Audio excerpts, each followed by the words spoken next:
السلام علیکم ورحمۃ اللہ وبرکاتہ۔ الحمد للہ رب العالمین والصلاة والسلام علی اشرف الانبیاء والمرسلین، اما بعد فاعوذ باللہ من الشیطان الرجیم، بسم اللہ الرحمن الرحیم، رب اشرح لی صدری ویسر لی امری واحلل عقدۃ من لسانی یفقہوا قولی، اللہم انفعنا بما علمتنا وعلمنا ما ينفعنا وزدنا علما، آمین یا رب العالمین۔ انشاءاللہ تعالیٰ آج سے ہم دوبارہ اپنا سلسلہ شروع کر رہے ہیں سیرت صحابہ کا۔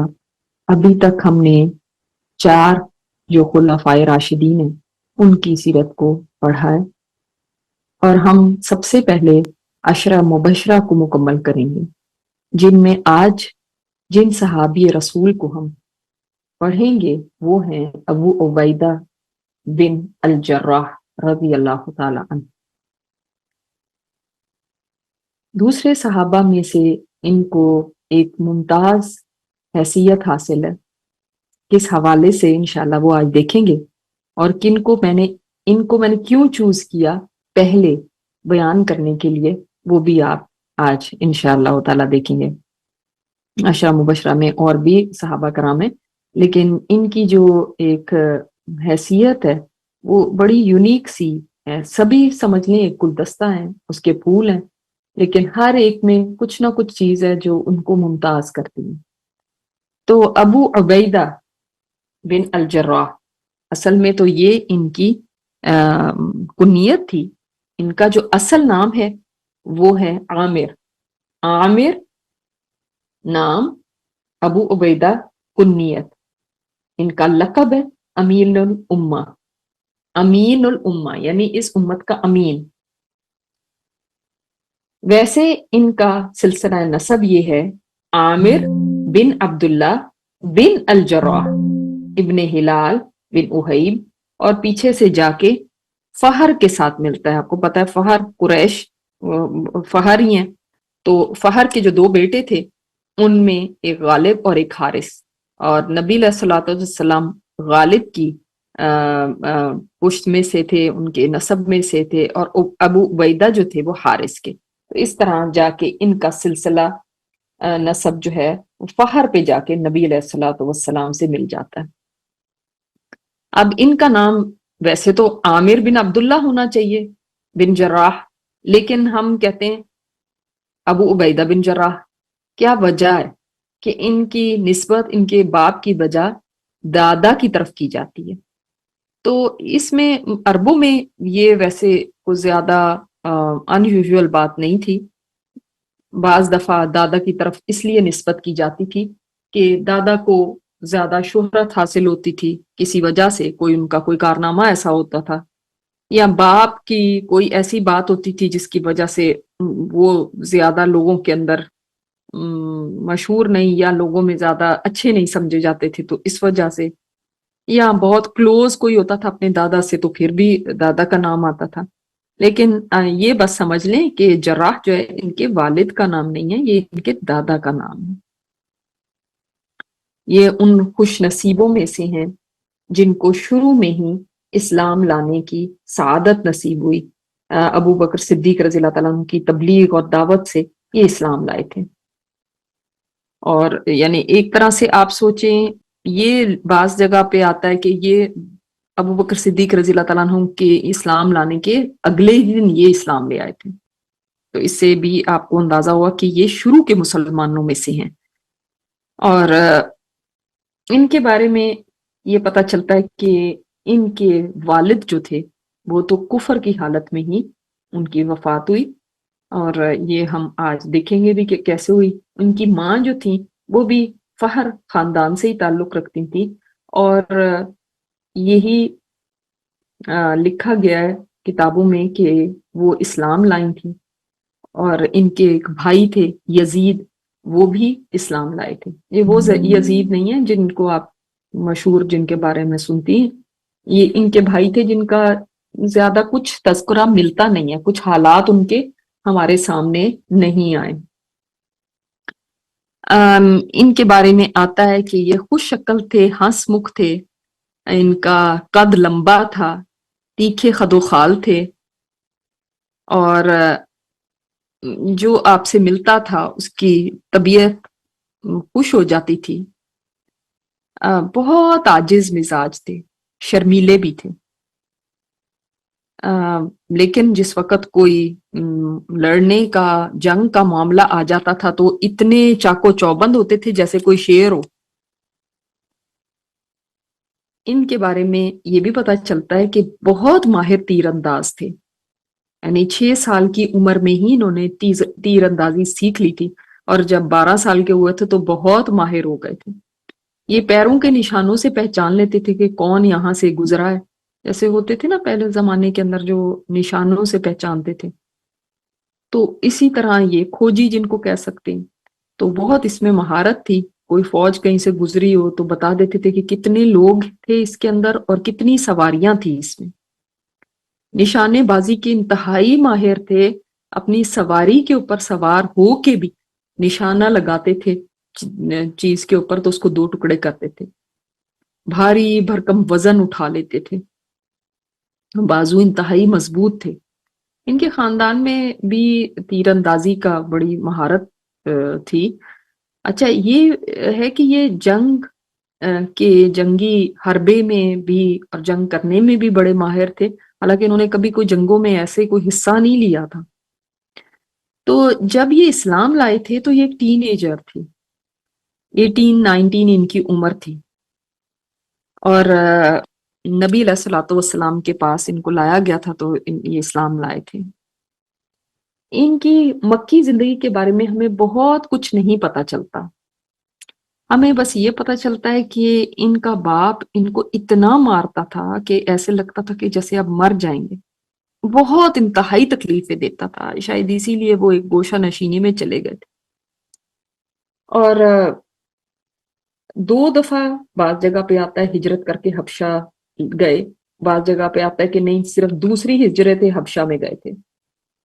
اور اس کے بعد انہوں نے مدینہ کی طرف بھی ہجرت فرمائی تھی.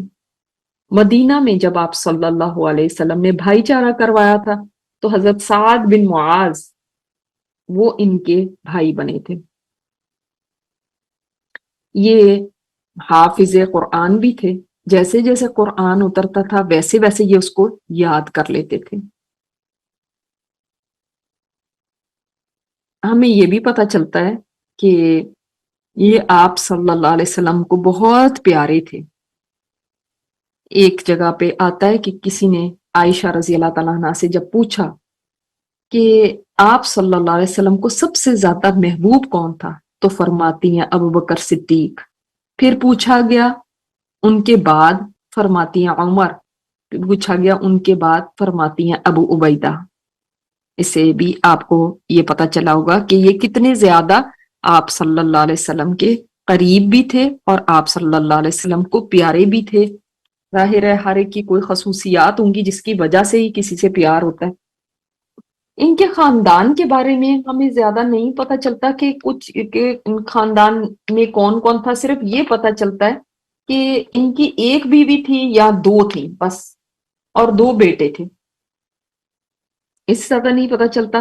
یہی پتا چلتا ہے کہ کوئی آگے شاید ان کی نسل نہیں بڑھی. وہ جو دونوں بیٹے تھے وہ بھی ان کے ساتھ ہی شہید ہو گئے تھے. جب ہم انشاءاللہ ان کے بارے میں پڑھیں گے تو آپ کو پتا چلے گا کہ ان کی شہادت کیسے ہوئی.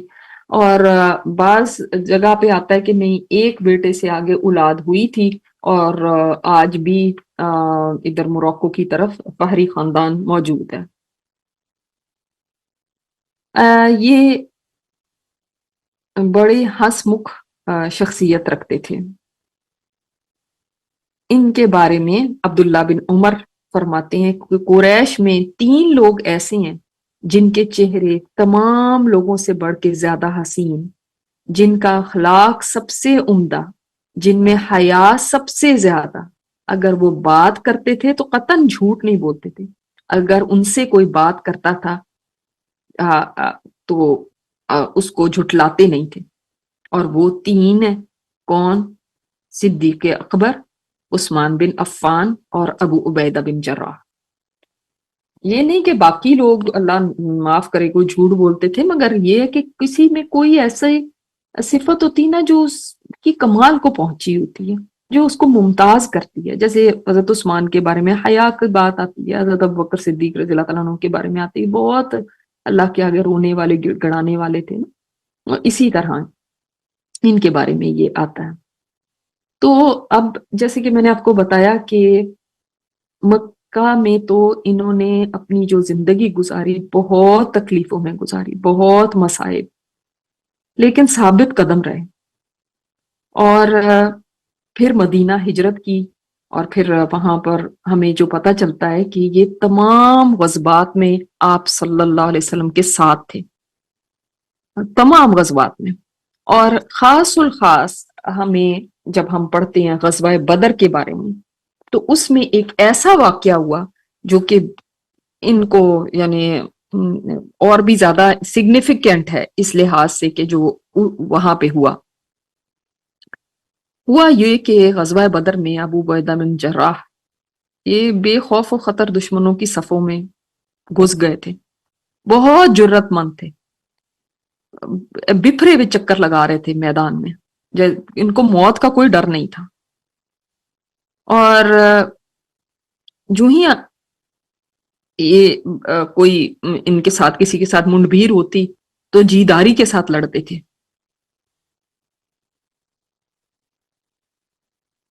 اب ایک آدمی ایسا تھا کہ جو ان کے سامنے بار بار آتا تھا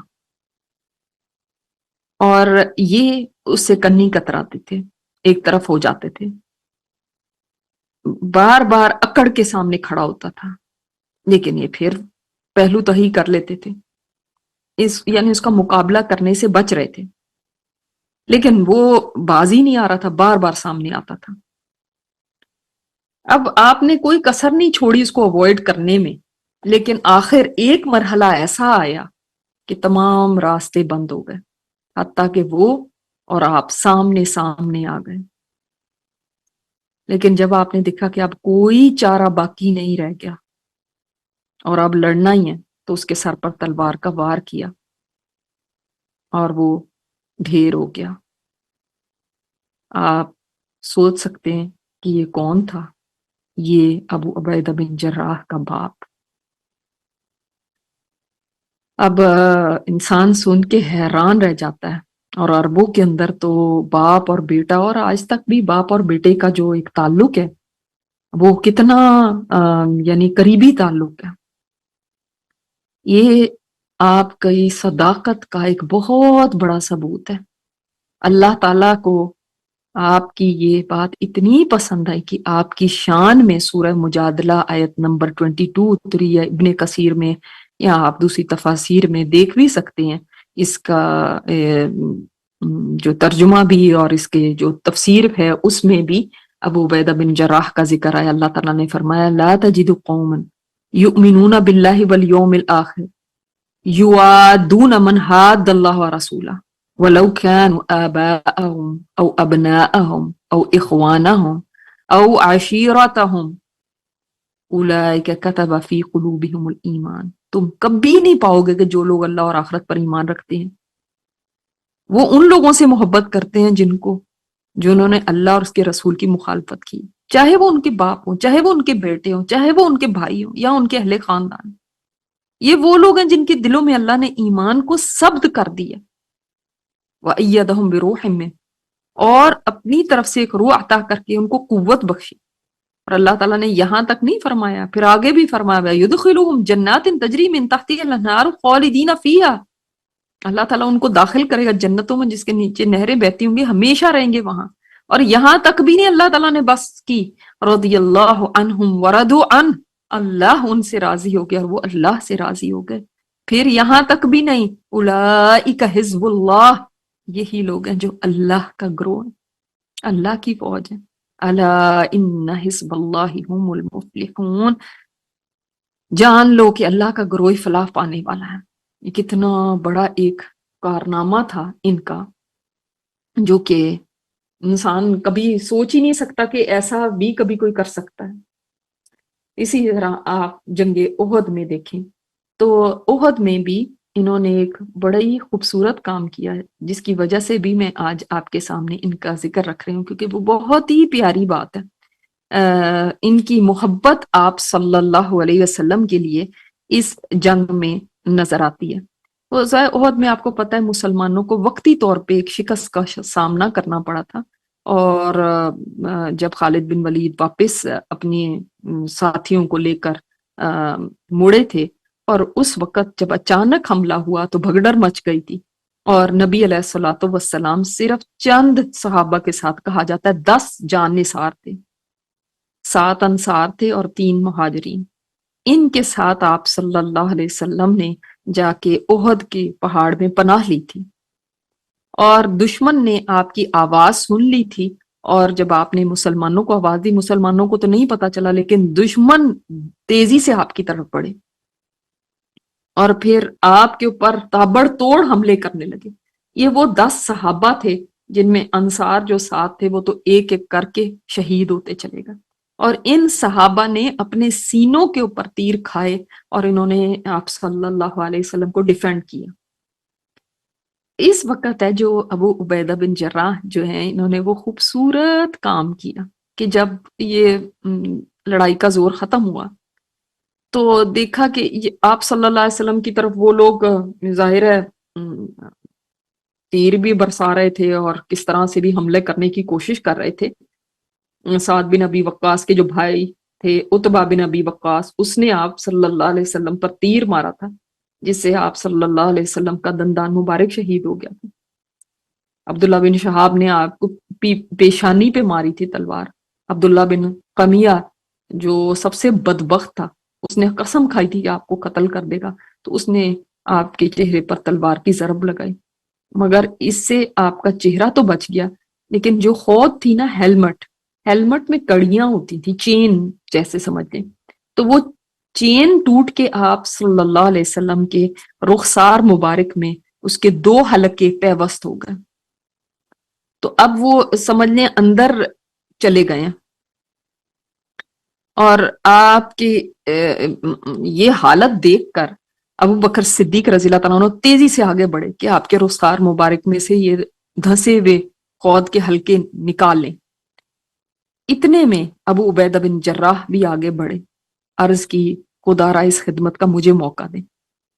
آپ کا یہ شوق دیکھ کے حضرت ابو بکر صدیق رضی اللہ تعالیٰ عنہ ایک طرف ہو گئے، اور ابو عبیدہ رضی اللہ تعالیٰ عنہ کو یہ تھا کہ اگر میں نے ہاتھ سے یہ حلقے نکالے تو آپ صلی اللہ علیہ وسلم کو تکلیف بہت ہوگی، تو آپ نے ایسے کیا کہ اپنے دانتوں کو آپ کے رخسار مبارک پہ رکھ دیا، اور زور سے، اتنی زور سے کھینچا کہ پیچھے جا کے گرے، اس سے وہ حلقہ تو نکل گیا لیکن ساتھ ان کا دانت مبارک خود کا گر گیا۔ پھر اس کے بعد دوسرا جو حلقہ نکالنے کے لیے آگے بڑھے ہیں تو اس کے اوپر بھی اپنا دانت رکھا ہے اور کھینچا ہے، اور پھر پیچھے جا کے گرے ہیں، وہ جو حلقے کی کڑی تھی وہ تو نکل گئی مگر ان کا دوسرا دانت بھی شہید ہو گیا۔ اب دونوں سامنے کے دانت سوچیں گر گئے ہیں۔ ابوبکر صدیق رضی اللہ تعالیٰ عنہ فرماتے ہیں اگلے دونوں دانت ٹوٹ جانے کے باوجود ابو عبیدہ نہایت خوبصورت دکھائی دیتے، جب صحابہ ان کو دیکھتے تھے تو کہتے تھے کہ یہ 2 دانت آپ صلی اللہ علیہ وسلم کے یہ قربان ہوئے، ان کے لیے نکلے، تو کہتے ہمیں اور زیادہ پیارے لگتے تھے، یعنی جب دیکھتے ہوں گے ان کو تو یہ یاد آتا ہوگا۔ یہ بات اتنی مجھے پسند آئی ہے نا، ہمیشہ میرا یہ فیوریٹ واقعہ رہا ہے کہ اتنی زیادہ محبت کرنے والے۔ اور آپ کو پتا ہے سامنے کے جو دانت ہوتے ہیں وہ انسان کے لیے خوبصورتی کے لیے بھی بڑے وہ ہوتے ہیں نا، ہر ایک بندہ ان کو سوچتا ہے کہ یہ میری بیوٹی ہے، تو لیکن ان کے دانت، انہوں نے دانتوں کی پرواہ نہیں کی، ان کی تو جانیں بھی آپ صلی اللہ علیہ وسلم پہ نچھاور ہو جاتی تو ان کو پرواہ نہیں ہوتی تھی۔ پھر غزوہ خندق میں اور بنو قریظہ کو نکالنے میں اس وقت بھی ساتھ تھے، اور اسی طرح بیت رضوان میں شریک ہوئے تھے۔ آپ کو پتا ہے ویسے بھی بدری صحابی جو ہیں وہ تو اللہ تعالیٰ نے وعدہ فرما دیا نا کہ بدری صاحب جو بدر میں شریک ہو گئے، پھر اس کے بعد جو مرضی کریں، بس ان کے لیے یہی ایک عمل کافی ہے. وہ اللہ تعالیٰ نے ان کو سرٹیفکیٹ دے دیا کہ وہ بخشے گئے. بیعت رضوان میں بھی آپ کو پتا ہے ان لوگوں کے لیے بھی. اب یہ میں نے آپ کو ایک اور واقعہ سورہ مجادلہ کا بھی بتا دیا کہ اس میں بھی آ گیا کہ اللہ تعالیٰ راضی ہو گیا ان سے. اور جو بیعت رضوان میں بھی حصہ لینے والے صحابہ کرام تھے، اللہ تعالیٰ نے ان کو اپنی رضا کی بشارت دے دی تھی دنیا میں کہ اللہ ان سے راضی ہو گیا.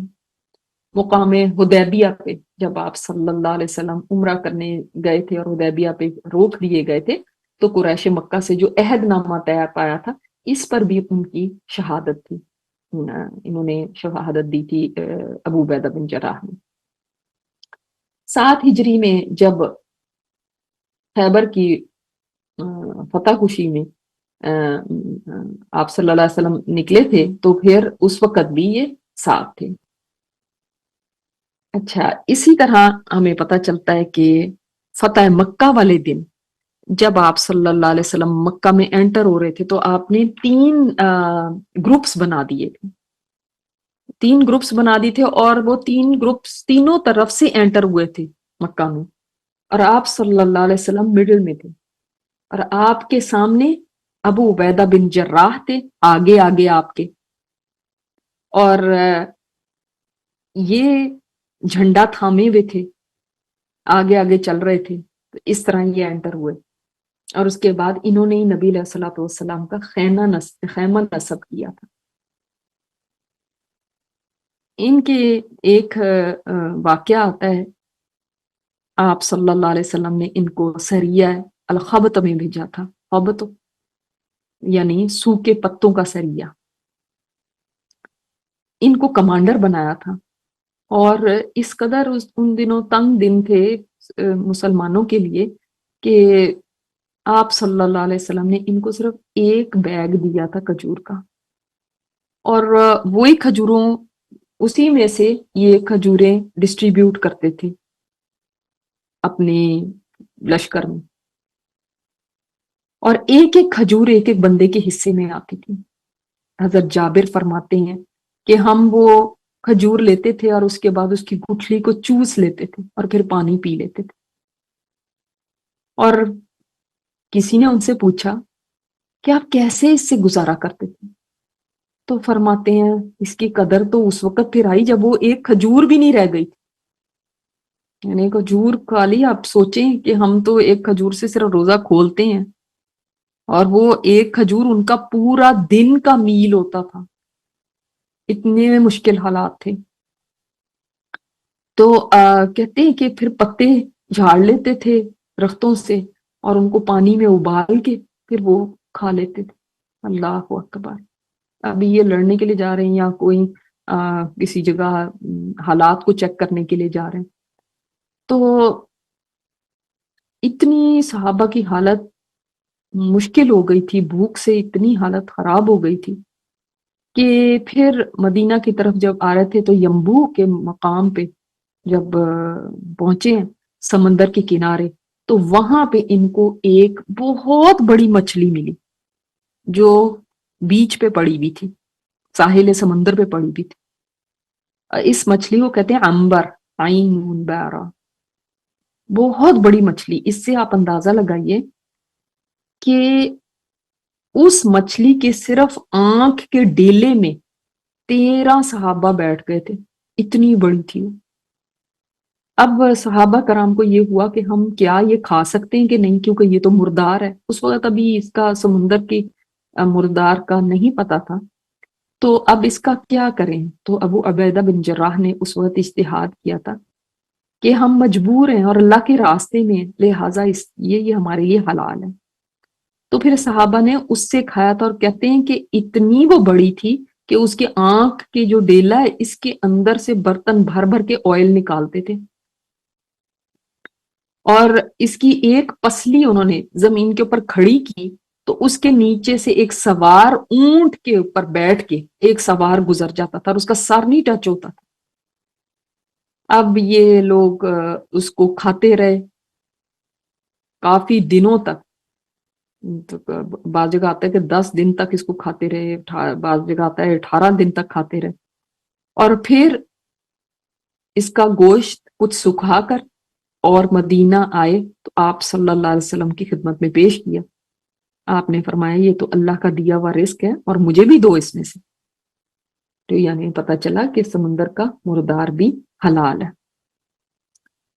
پھر ہمیں ایک اور بہت ہی پیارا واقعہ ان کے بارے میں ملتا ہے، بہت ہی خوبصورت۔ یہ تو بہت عاجز مزاج تھی، ان کو دنیا کی یہ جو پاور، اور جس کو ہم آج دیکھتے ہیں نا لوگ کیسے پاور ہنگری ہیں، لوگ کیسے عہدوں کے پیچھے اور سٹیٹس کے پیچھے اور کیسے ڈفرینٹ کرسیوں کے پیچھے دیوانے ہوئے جا رہے ہیں، پاگل ہو رہے ہیں، اور اس کے لیے کچھ بھی کر سکتے ہیں۔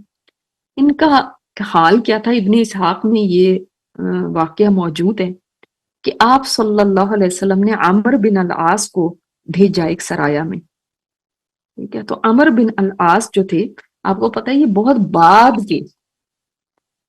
بہت بعد کے مسلمانوں میں سے ہیں، یعنی فتح مکہ سے کچھ عرصہ پہلے یہ اسلام لے کر آئی تھی۔ تو عمر بن العاص تو بہت بعد کے مسلمان ہیں، اور آپ دیکھیں ان کا سٹیٹس کتنا بڑا ہے کہ یہ تو شروع کے مسلمانوں میں سے ہیں۔